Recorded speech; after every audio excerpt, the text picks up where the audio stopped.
আমার বাগানের হচ্ছে ওটা হচ্ছে প্রথম সাইট, মানে ঢুকতেই ওই জায়গাটা। আর আমার অফিসটা হচ্ছে আপনাদেরকে দেখাই। আমার অফিসটা বাগানে ঠিক মাঝখানে। এই যে আমার স্প্রে মেশিন, এগুলো হচ্ছে ওষুধ আছে এখানে ড্রামে।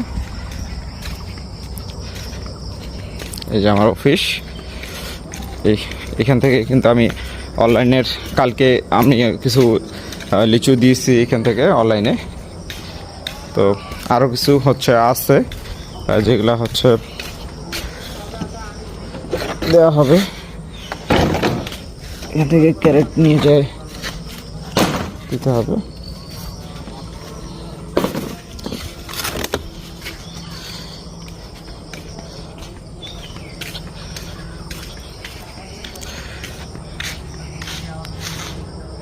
এই যে আমার অফিস।